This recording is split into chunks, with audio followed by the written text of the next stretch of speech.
moment where for a lot of these teams, if you put on a good showing, you can inspire an entire generation of kids just by going out and winning a gold medal. And that's why the Olympics matters just that much more. That's why they were talking about in this game, the speed in which the game was being played, really on both sides, men's and women's, was on a different level because it just meant that much more to the respective countries. And this is why we always talk about the Olympics and why it matters, especially in the context of team sports, because kids, yeah, okay, if I watch the Red Wings growing up, that's awesome. But there's a different sense of pride. There's a different sense of belonging when you watch a team of fellow countrymen go out and do something like win a gold medal. And we've talked about the World Cup in that same exact respect. Like, it's not as much about, yeah, we want to win because of national pride and all of those other things. Sure.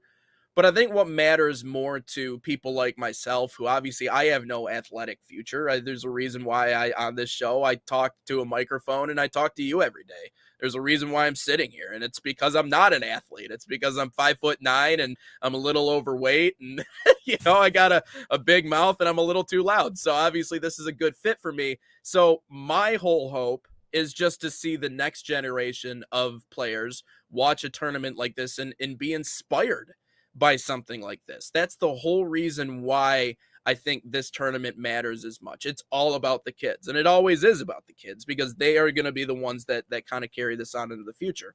So the question is what can the U.S. men's national team, and really just focusing on them, because I think the women's national team, we can leave them alone. We know what they're up to. We know what they're good. Emma Hayes has got them on lock. They're doing all right.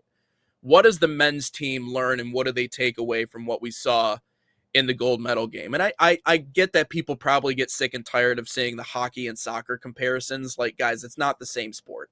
And I realize that. I know that this is apples and oranges. Like, this is two completely different things. But I think for me, Ryan, it's a mentality thing.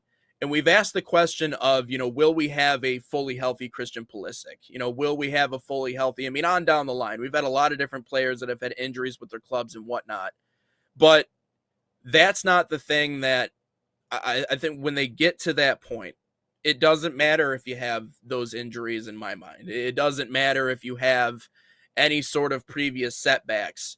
The fight and the emotion and all of those things, I think, is what we want to see emulated by this men's national team in the World Cup. Now, does that result in wins? Obviously, winning is the most important thing, and we've talked about that. And if you don't win and if you get embarrassed, that could really come back to haunt you.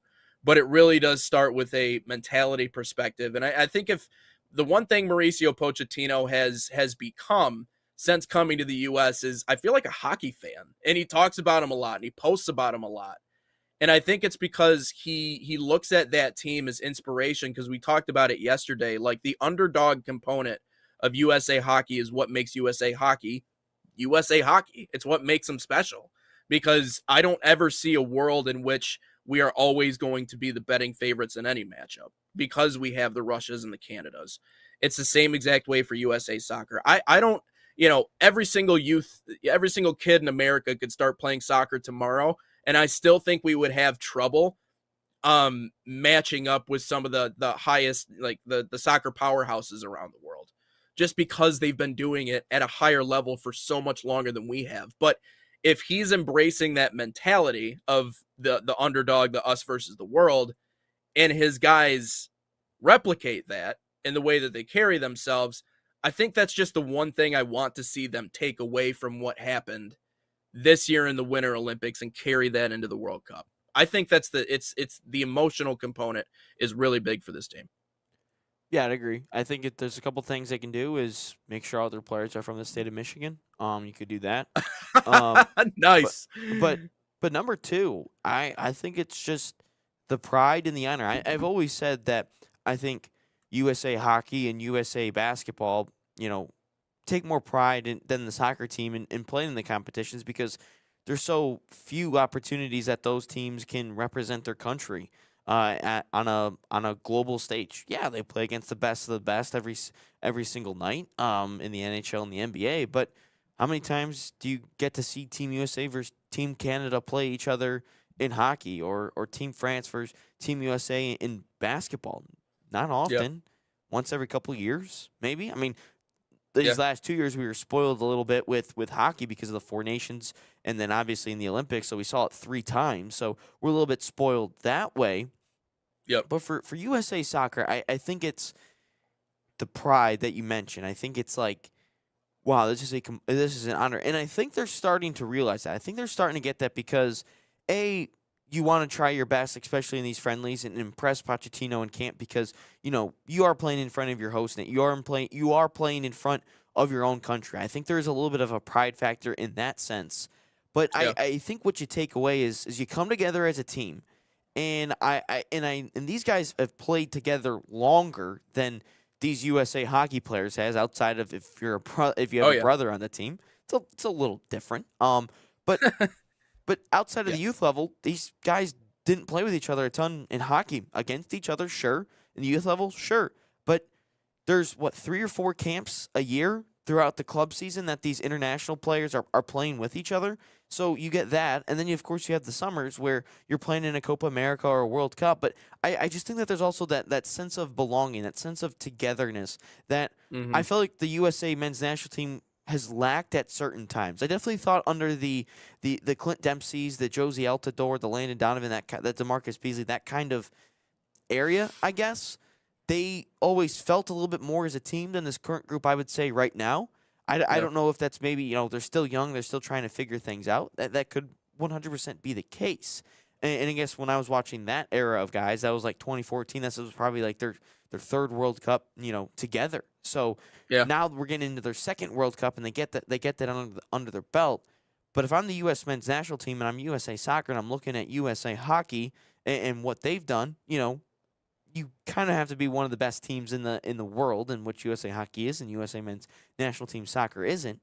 But I also Yeah. thought that there was this sense of, because they got outplayed by Canada, but there was a sense of toughness. There's a sense of grit. Let's make it difficult for everyone. Let's play for um for overtime 3-on-3, which ultimately benefited the United States. But if you're USA Soccer, it's how do we make it difficult for 120 minutes in a knockout game? How can we make it really difficult? How can Yeah. we get it? How can we get a team like France off their A game? How can we get a team like a Spain off their A game? I mean, we've competed with England. We've tied England both times. We made it super difficult on England the last 2 times. The difference is against Belgium, Tim Howard had an unbelievable performance. We didn't make it difficult. Tim Howard just played amazing. And then against the Yeah. Netherlands, we didn't do anything. We didn't play anything particular. Maybe if Pulisic scores that goal in the opening minutes, we're having a little bit of a different discussion in terms of Yeah. that game and the way everything's set up. But I think there needs to be this sense of this toughness. Let's make it difficult for everyone. Yeah, we might not be as good as you, but you know what we're going to do? You're going to know when you leave the field that you were just in a dogfight, that you just had to claw your way to 3 points in the group stage, or claw your way Yeah. through a victory to get through into the knockouts. I think ultimately that's what they got to get down to, and USA Hockey did that against Canada. They made life super difficult and Hmm. somehow stopped the lineup of Nathan McKinnon and Connor McDavid. So, I mean, they made life difficult even then, and they get the game-winning goal. But for USA Soccer, I think you got to get back to that toughness, that making it grit, making it difficult for everyone. Score on set pieces, make it difficult to break it down. Make it super Hmm. difficult for you. I see it time and time again, week in, week out, when it's Arsenal, when they're playing a smaller side, how difficult they make it for Arsenal because they set so many guys back. But you know what they also do? They're physical. They get up in your face a little bit. They make it super hard for you to break them down. And I think that's what US has got to get back to, because that's what the Clint Dempseys of the world, the DeMarcus Beasleys, the Landon Donovans, that's how those teams were built.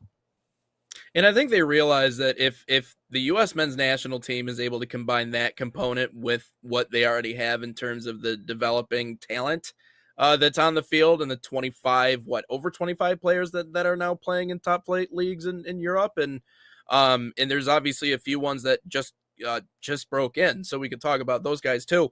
But if you're able to combine the emotional component, the cultural component with the depth and the talent that we have now. Again, compared to what we did have. I'm not saying compared to the rest of Europe or South America or Africa or wherever. I'm just saying compared to what we did have, that could result in some pretty special things. And so that is that it's the part of all of this. It's the mentality, it's all those things that you want to see this team carry into the World Cup. Now again, if that results in, maybe you don't even make, the you don't get all that far. That's fine. But I want to see all that, cuz